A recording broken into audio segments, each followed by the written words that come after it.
Hey everybody. Hey Denise. I just didn't know you're popping on. Good to see you. So yeah, appreciate it. My background, for those of you who don't know me, I'm not that important, but been in the game for a while now. So I grew up here in Boston, still live here. Went down to Maryland for a few years, drank my way through 4 years of college. Got my degree in marketing because I didn't know what I wanted to be when I grew up. And then got into sales just like everybody else, just kind of fell into it, right? Because I didn't like the options out there. So DeWalt was my first job. Xerox was my second. So if anybody's ever sold copiers, and by the way, there you go, Tim. Hey, Tim, how long did you last? Who'd you sell for, and how long did you last? Just out of curiosity. My first job out of college, I lasted about 18 months with Xerox, but I did get spin training. There you go. So, Right. but I So you got realized I some. didn't want to sell commodity solutions anymore. That's it. So you nailed it, right? There's a 2 year threshold on copier sales reps. You're either in and out in less than 2 years, or you're in it for the rest of your life. So congrats for getting out. But the good news is we get a lot of good training, right? Xerox, like that's where I got my sales MBA, no question about it. Because not only was I selling commodities, right, copier, but I was actually selling to the government. So I didn't even, you know what I mean? I couldn't even negotiate on contract. My price was my price. So that's actually where I learned a lot about bottom up selling and design thinking and applying design thinking to sales that we can talk about if you want to. So I did that for a year and a half, and then I started a company with a few friends of mine called Thrive Networks. We were an outsourced IT services firm to the SMB market. We were self-funded. I was 24, had no idea what I was doing. So I took every training. I took Sandler, Miller Hyman, Taz, Spin, you name the training, I was taking it. And I came across this one group called Basho. And Basho was the first training that I took that I loved. And the reason is it was super tactical. It wasn't this big theory about selling. It wasn't this huge process I had to follow. It was, here's how to send an email, send an email. Here's how to make a phone call, make a phone call. And so I used it, and we actually used it to help grow Thrive. We were the fastest growing company in Massachusetts for about 3 years in a row. Got us to about 85 employees and about 12 million in revenue. And then we sold off to Staples. So Staples came and bought us. Spent about a year going through that integration, and come to find out, apparently I'm not a corporate guy. I don't have much of a filter, that you'll find out pretty quick here. And I really don't like playing politics. So after a little while, Staples offered me another position. They fired me. And I was looking for a job, and Basho came knocking and said, John, you want to be a trainer? And my original feedback was absolutely not. And they're like, why not? I'm like, because I don't like trainers. Because most trainers that I had come across up until that point in my career were either failed sales professionals or professional presenters. And if you've ever been through a training where you could tell the trainer's never actually done what they're telling you what to do, I didn't want to be that guy. And so they said, don't worry, you have to use these techniques to sell so you can train, so you can get paid. So they had this whole practice what you preach plan, right? So I joined Basho, took on some bigger accounts, brought on some bigger ones. And then to make a very long story short, they screwed it up and I took it over. So about 15 years ago, went off on my own with JB Sales, and working with Salesforce, LinkedIn, Box, Dropbox, Okta, a lot of the SaaS tech companies over the years, and evolving quite a bit. The beginning of last year was a wake-up call for me in a lot of ways. When AI hit, it was like, uh-oh. But that also hit when the whole SaaS industry went to shit, quite frankly. So I went from having 5-6 million in revenue and 20 employees back down to zero again, and had to rebuild again starting the beginning of last year. So back in business, and still trying to fight every day just like everybody else is. So it's my story so far. Well, thanks for joining, John, and walking us through your career. As we had a back and forth developing today's roundtable, and we really landed on AI, right? That's on everybody's mind.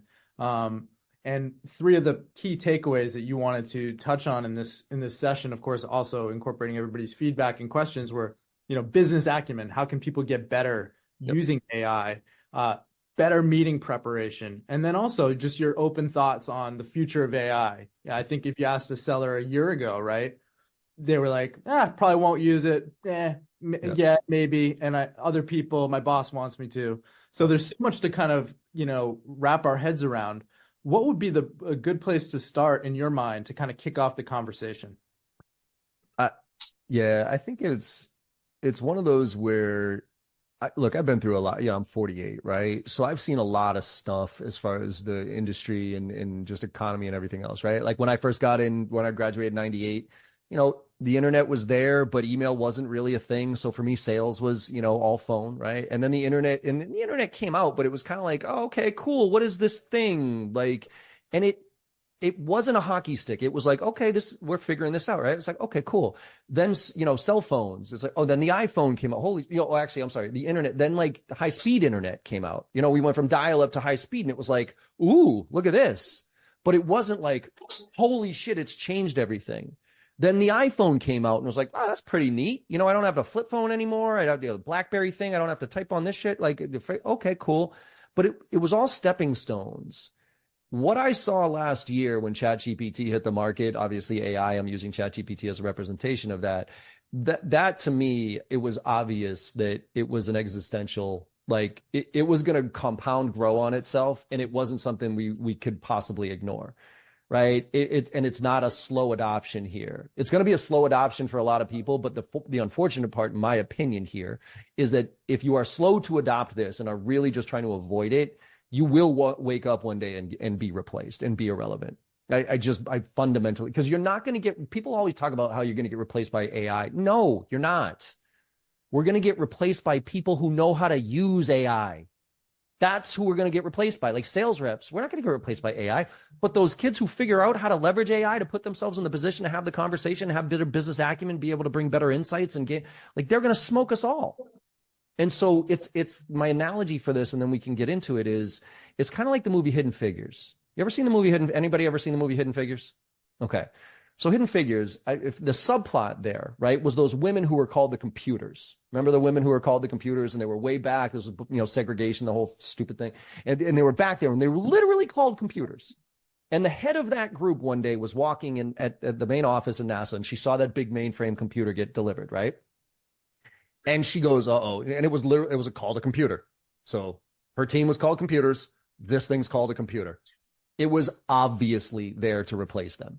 And so she had two choices. One was she would go back to her team and either ignore it or say, hey, we got to get better. We got to be better at code, math, and because we're going to beat the machine, right? Or she did what she did. She picked up the manual. She started to learn how to use it, to try it out, to test it, to turn it on, to maintenance it. And then she taught her team how to turn it on, how to maintenance it, how to leverage it. So when the IBM technicians came to turn that thing on, they didn't even know how to use it.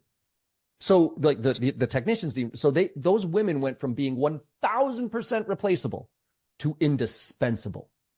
And that's what I'm telling people right now, is just pick up the manual. Like the easiest shift that I have for people is, so I use a product called Perplexity.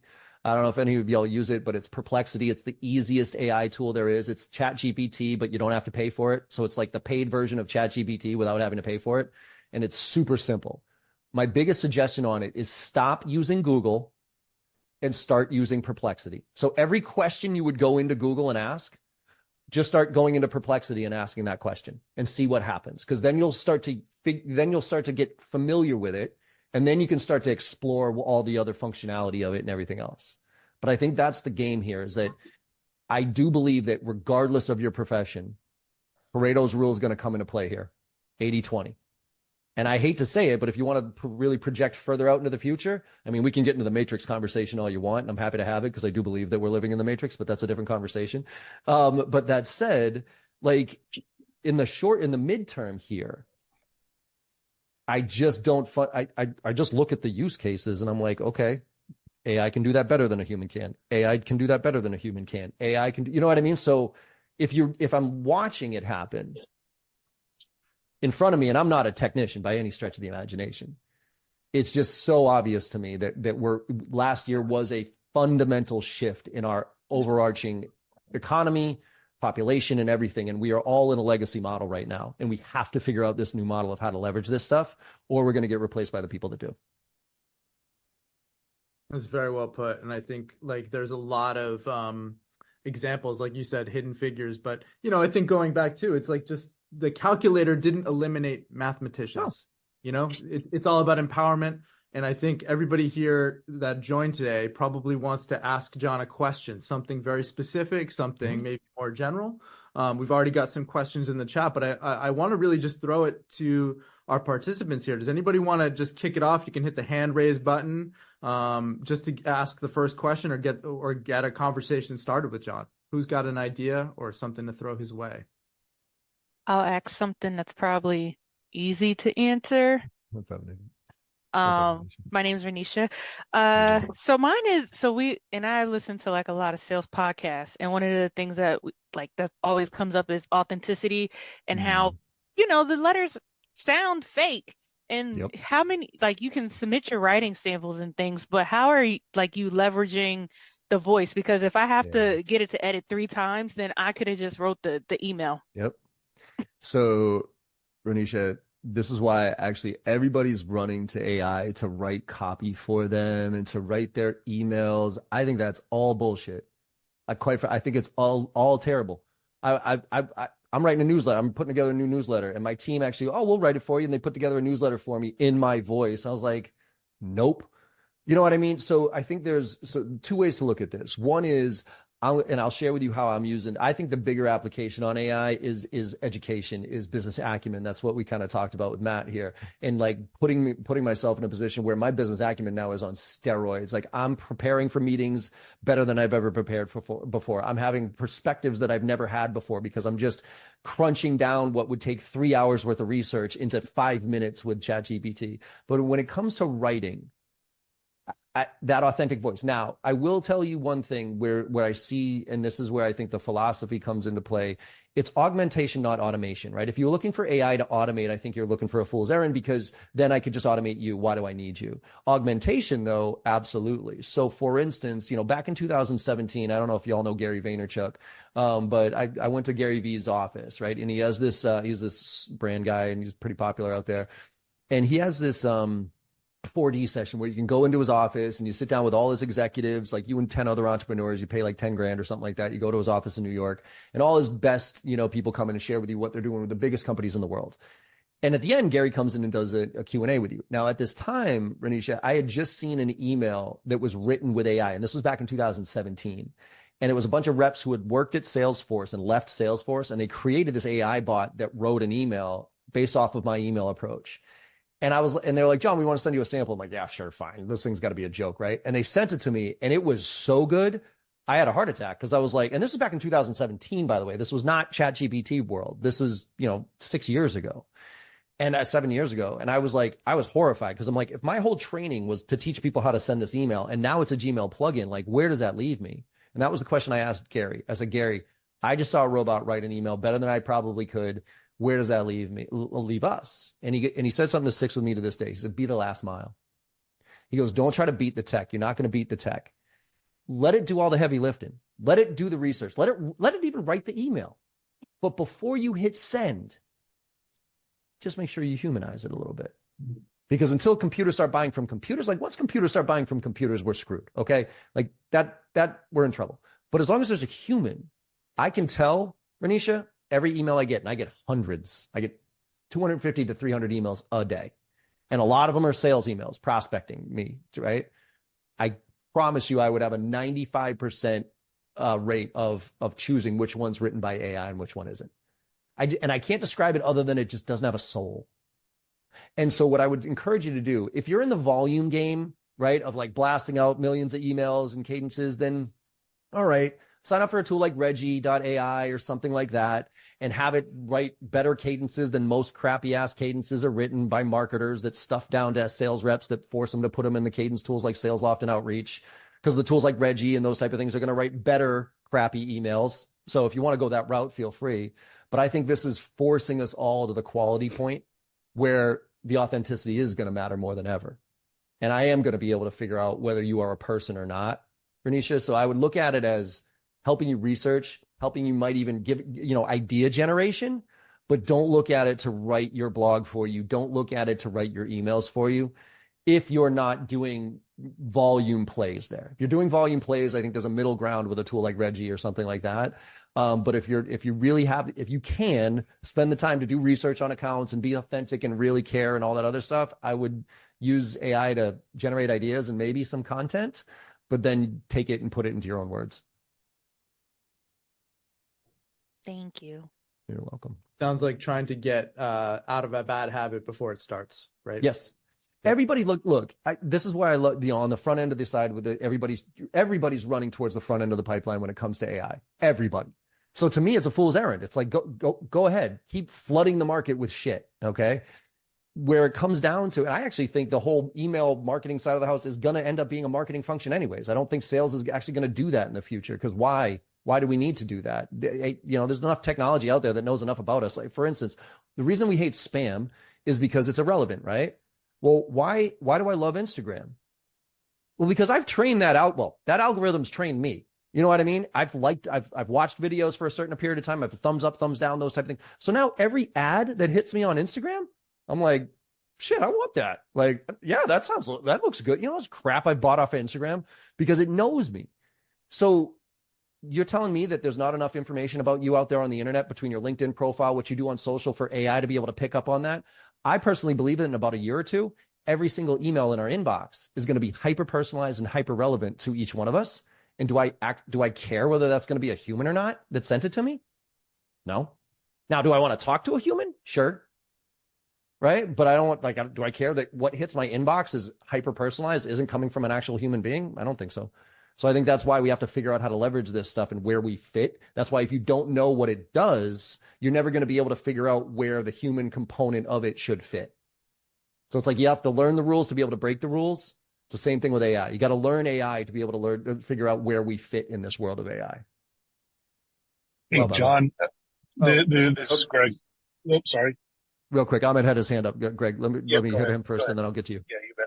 Thanks. What's up, Ahmed? Oh, yes, thank you. Sorry.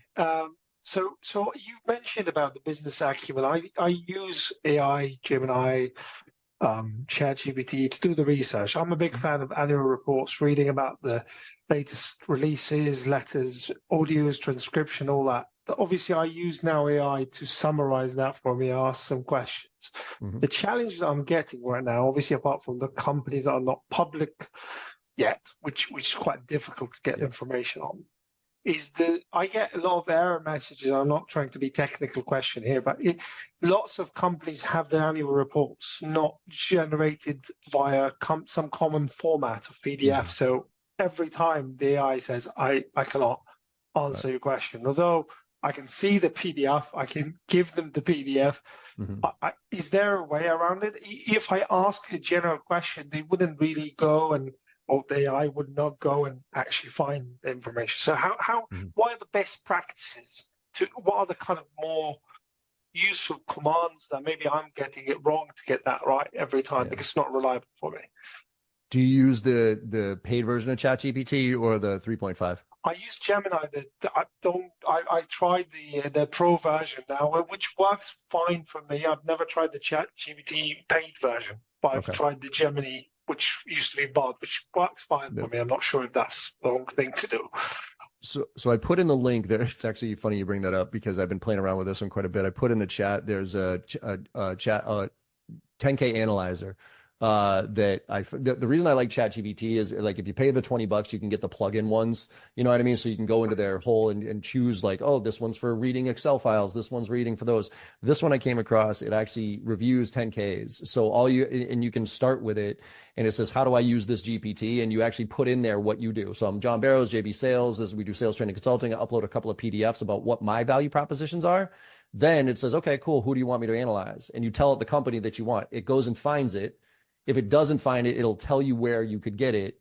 And then the reason, again, with ChatGPT, it does read the PDF. So as long as you can PDF anything, it will read it 100%, and then you can extract from it. So that'll give you a sense. And there's one, it'll take me a little while to find out, but I also have a prompt. If you're not paying for it, there's prompts that you can put in there to analyze it in a certain way.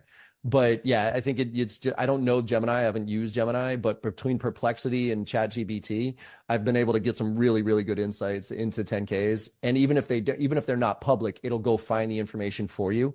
So it'll say, hey, this company isn't public. What information can you find about this company financially or whatever it is that I can use? And then there's another one that I use, which is called the Buyer Persona GPT. So this one is for where I go in and try to figure out, like, say I'm going after some obscure, right? Because again, let's go back to business acumen. Most reps, like I'm a priority-based seller, okay? So like I always fundamentally understood, like when your CEO stands up in the beginning of the year and says, these are the things that we got to do to be successful. If I can't tie my solution to one or two of those, good luck selling anything of significance, right? But unfortunately, the way I used to get there as a rep was by saying dumb stuff like, tell me about your priorities, right? Now what I do is I'll go into Perplexity or this buyer persona thing, and I'll type in CIOs healthcare priorities challenges 2023, right? Or what are the top priorities of CFOs in the financial services industry in, the Northeast of the United States, something like that. And it'll give me just bulleted points about what these people care about, what their main priorities are. And I'll then kind of say, okay, well, what of those priorities are relevant to sales training, right? Okay, cool. Now, what messaging should I say and what questions should I ask to be able to ask those questions? I'll uncover that, right? So I go through this whole chain of every time I prepare for a meeting, I'm putting in, starting with the company, tell me about this company. And then I got the ChatGPT Analyzer 10K. Okay, what else? What are the gaps? Okay, cool. Here's their main initiatives. Okay, cool. Now, tell me about the person that I'm going after. And that's where I use tools like, I don't know if anybody's familiar with Crystal Knows. Are you all familiar with Crystal Knows? So it's not a drug site. Denise knows this one. But Crystal Knows is a disc profile, right? So it's a disc profile of anybody you're connected to, okay? So I then take your LinkedIn profile, Ahmed. So I'll PDF your LinkedIn profile, and I'll PDF your disc profile, and I'll feed that into ChatGPT or Perplexity, and I'll say, okay, tool, tell me about Ahmed. How should I engage with Ahmed? Da, da, da, da. Now I'm preparing for a meeting. What questions should I ask Ahmed to be able to uncover urgency? How should I structure my conversation? What's an agenda I should, so I just kind of follow through the whole chain. And by using some of these tools, it's like, okay, cool. Like now it's seconds. There's one quick one that I have not tried, but it's actually on my list is Calendar. Here's another one. Now, don't quote me on this one because I haven't used it, but conceptually, I love it. And it is calendarprep.com. And the idea here is if it's a meeting in your calendar, it will go in and automatically do all that stuff for you to prepare for your meeting. So you can actually go in and prompt it to say, I want the about us from a company standpoint. I want to know the last 5 social posts from this person. I want to know any news and events that has happened, and I want an agenda for a call. And it will literally auto-populate all that stuff for you for every meeting. So going back to like prepping and following up from meetings and business acumen, now I come in with a perspective. You know what I mean? Now I come in with, hey, instead of tell me about your priorities, hey, you know what? I was scanning through your 10K before I got on this call here. And couple of the areas that I saw are focal points are X, Y, and Z. Like, is that accurate? And so how does that relate to some of the things that we're here to talk about today? Because it seems like blah, right? So now I'm coming with kind of my hypothesis as opposed to discovery. And I think that's where we have to be as sales professionals. Like we can't like discovering anymore. I had a great, podcast with Beck Holland. I don't know if y'all are familiar with Beck Holland, but she's absolutely fantastic. She has this whole idea of like, look, discovery needs to change because I already know what my problems are. Like as an executive, when you're sitting in front of me as a sales rep and asking me discovering questions, that's all for you. You're trying to figure out my pain. I already know my pain. What I don't know is what I don't know. So our job is to uncover the hidden pains that executives don't know so that we can wake them up and differentiate ourselves. A quick example of that is when doing sales training. A lot of times people come to me and say, John, we need sales training. I say, why? Well, we got to upskill our team. Why? Well, because, our email, I was looking at some AEs writing emails and they're absolutely atrocious. So we got to get better at writing emails. Oh, okay. Why is training going to, hey, let me ask before we get started on that. Do you know what your deliverability rates are for your email? What do you mean? Like literally, forget about response rates here for a second. Deliverability, like how many emails actually get through. Do you know what that number is? Well, no. Okay, let's just pause for a second here. I could teach your reps how to write the greatest emails on the planet, but if your deliverability rates are 2%, it's not going to matter. Huh. Oh, have you done an assessment on your team yet? I know you went through a bunch of layoffs and you have your core team left here. Have you assessed your team yet on whether you even have the right people on the bus? Right? Like in the right roles, right? Because there's these sales assessment tools out there that kind of assess, coachability and all these different things. And I've trained companies before where they've needed the training, but their team just wasn't like gonna adopt it no matter what, because they weren't coachable. So have you thought of that? And then you see the light bulbs go off of these people being like, holy shit, I didn't think about that. I didn't think about that. Now my competition is way over there. right? So my point is all these tools that I'm using are allowing me to come up with questions that I never even thought of, quite frankly. Right? That's why I like Perplexity, because Perplexity, when you put it in there, it'll give you 3 or 4 other questions that you might not have thought of on that thread. It's like, well, if you thought of this one, then you click that and it tells you everything there. It's like, holy shit. So my point is like, that's where I see the biggest value of this stuff, is just condensing 2 hours of me reading through a 10K annual report down to 5 seconds. You know what I mean? Not just cutting and pasting the messaging, but then learning from it and then putting my flavor on top of it to validate and verify it when I'm talking to the client. Fantastic. Greg, I want to make sure you get your question in there, unless Ahmed, you had another thing to add? No, great. Thank you. I'll give it a shot for ChatGPT. I'm just giving Gemini a go. Well, I'll definitely try the other one. Thank you. Ahmed, send me a quick email and I'll send you the PDF that is the prompts to use to on the free version of ChatGPT, and you might be able to throw that in a Cheers. Gemini and see if it gets the same type of responses for you. Okay. Cheers. Thanks, John. Yeah, no problem. Greg, what's up, man? First of all, huge fan. Followed you for a while. You Appreciate are the it. bomb. Super important. Sorry, I'm not on camera. My meeting went a little over, and I did not want to miss this meeting. So you brought up a lot of great points. One, I think the question was brought up before. A lot of people think of AI as, hey, help me write this email. And I think that is, I agree with your point on that. But you brought up, research, which I'm starting to do, but it's also weaving in research that different AI technologies provide, which kind of was a light for me that I thought, okay, ChatGPT, some of the other things are kind of like a one-stop shop, but that's not necessarily the case. So that is great. How do you take from this and then parlay into another solution to get down to some more stuff? But another interesting thing that you brought up was marketing. And I just literally had this conversation with our new CMO about there is a new way of marketing. I don't know 100% exactly what it is, but it's not just, let's just post shit up against a wall and see what sticks. It's not doing just webinars. I mean, that's part of it, but I mean, to the extent of creativity that I had is like, I think podcasts are maybe a little bit overdone, and everybody has one right now. Yep. But you brought up something interesting about using AI, and I don't know if you've had exposure to how companies can use this to pull all that social stuff, all the professional stuff, and then actually proactively say, hey, here you go.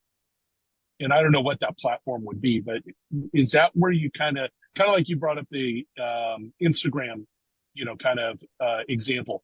Yep. Do you see something like that kind of creeping into the marketing world? Oh, absolutely. I mean, I think there's going to be AI that's going to be able to analyze. I mean, that's the power of it, right? It analyzes massive, massive sets of data and it gains insights from them to figure it out. Now, the danger, though, is that all that data that it's analyzing is unregulated, right? So it's not coming from trusted sources. That's why, quite frankly, AI is very biased towards white men, just like the rest of the world is. You know what I mean? Because guess what? All that shit's on the internet, and it doesn't just pull from, oh, that's a truthful source, and that's not a truthful source. It pulls from the masses. That's why when you ask it to write an email, it says, "Dear so-and-so, I hope you're doing well." Because every fucking idiot sales rep on the planet writes an email that says, "I hope you're doing well." And so it picks up on that. So I look at that and I'm like, that's crap, right? So I think it's going to get better and better. From a marketing standpoint, though, I'm not well versed enough to see all the applications. I know it's fundamentally changing it because it's going to, be able to create messaging faster and better and repurpose it all over the place. I don't think that's going to replace the personal, the individual brand, which is where I think most companies need to go, which is they need to turn every single person, not just sales rep in their organization, person in their organization to their own social megaphone. And by meaning that, I don't mean just taking marketing material and sharing that out there. I actually think that's the worst thing that you can ask your team to do, quite frankly. It's about letting your team be socially present, letting them post about stuff that they're interested in or they're educating themselves in to build their own personal brands, and then sprinkling in some of the stuff about their business and what they're learning. And so for me, and this is a tip for everybody, here's how I do social selling in a way that is, I think, authentic and doesn't make me feel douchey, if you will, which is, because people are like, what do I say? And it's easy, quite frankly. I use some of these AI tools to scrape and find out content from some of the biggest players, from the actual thought leaders in the industry of places I'm trying to learn about. So for me, I use a product called Feedly, Feedly. And what Feedly is it's an RSS aggregator. It's not even AI. I'm sure they're integrating AI into it, but it's an RSS aggregator. So say there's like 4 or 5 different sales blogs you like reading. Usually you have to go to 4 or 5 different sales websites, right? Or get 4 or 5 different emails to hit your inbox. In Feedly, you can create a folder called sales blogs, and you can dump all your sales blogs in there.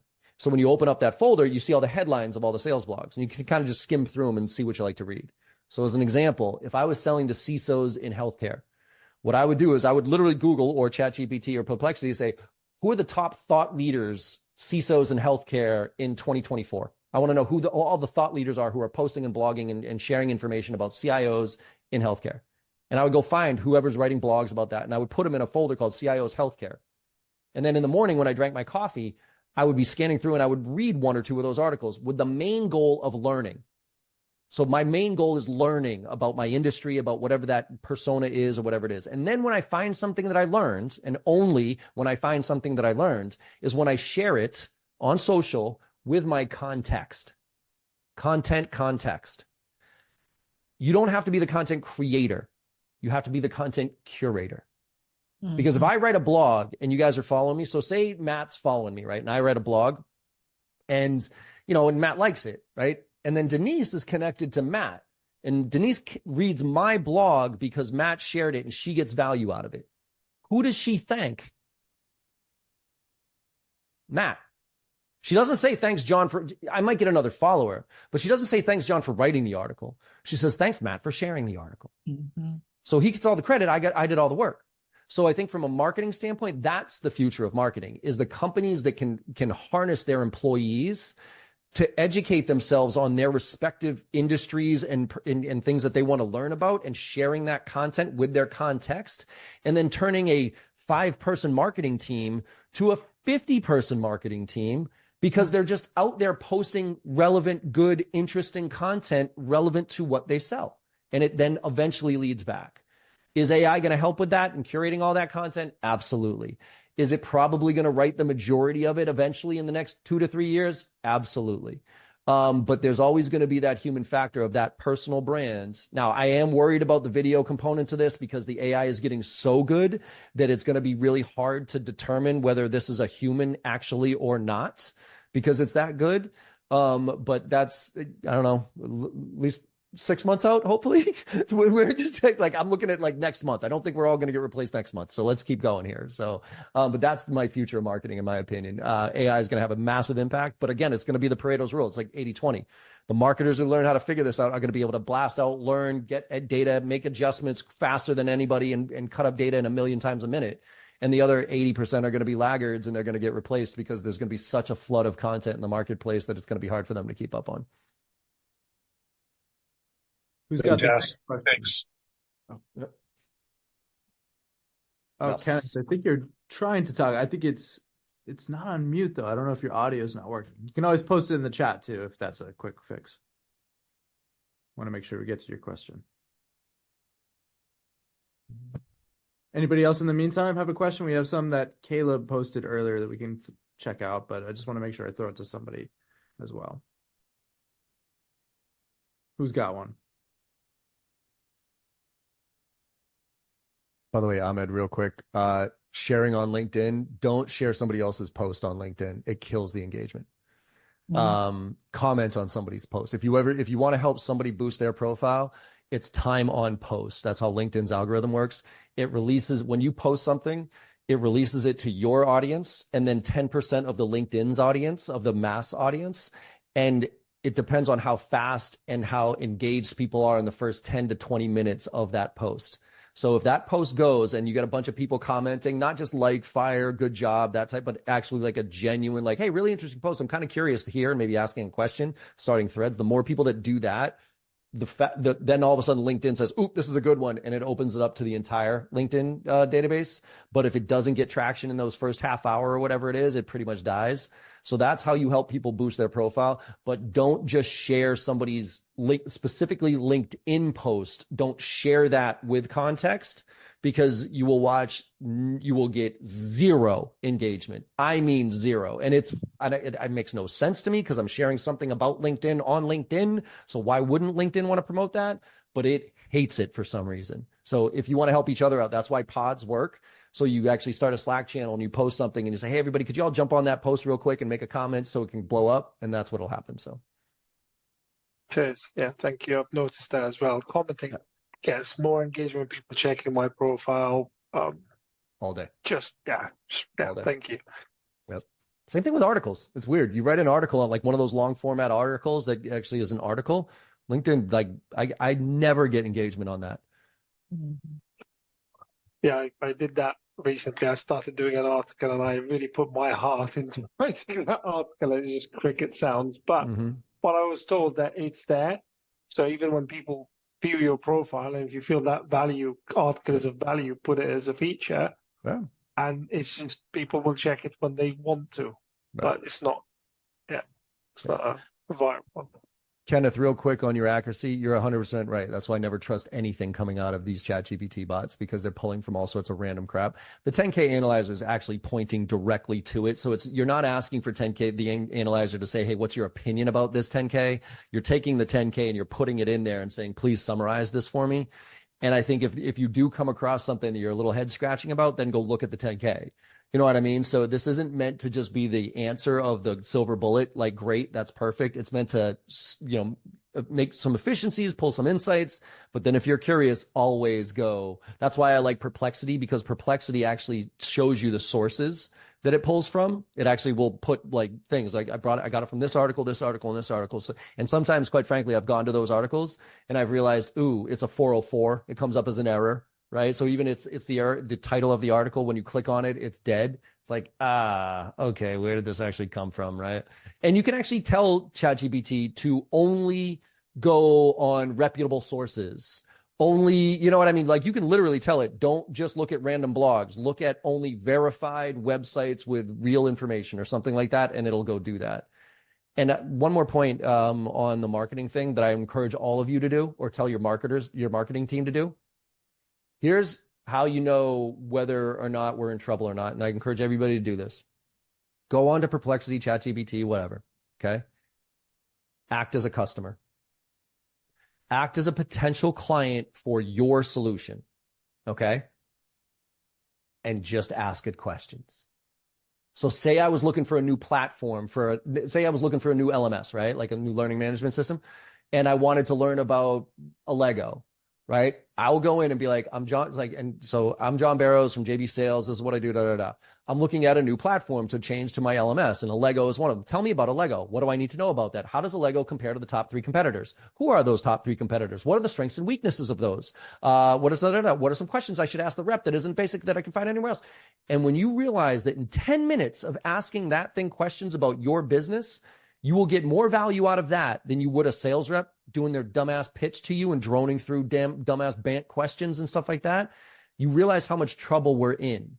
And there's that stat that I keep pushing out to everybody that Gartner just came out with, and I think it's actually way worse now because this was about a year and a half ago, that 43% of buyers want a rep-free experience. They don't want a sales rep involved in the sales process because there's no value to it. We drone through BANT questions. We drone through our demos, and there's no engagement. We don't really care. So when you realize why now that 43% is probably going to jump to 80%, is go into Perplexity, go into ChatGPT and pretend like you're a customer of yours and ask it questions. You'll realize, ooh, then if the answers are bad, so here's where the marketing comes in. If the answers are not representation of your business, you have a marketing problem, because that's what it's pulling from. It's pulling from the internet. It's pulling from reviews and your website and all these different things. So if, as you ask it questions, it's giving you shit answers about your business that are not true, you need to fix that. Because remember, I told you the easiest way, and I think this is why I know Google's in trouble, because shift from Google to ChatGPT, shift from Google to Perplexity. That shift is happening whether we like it or not.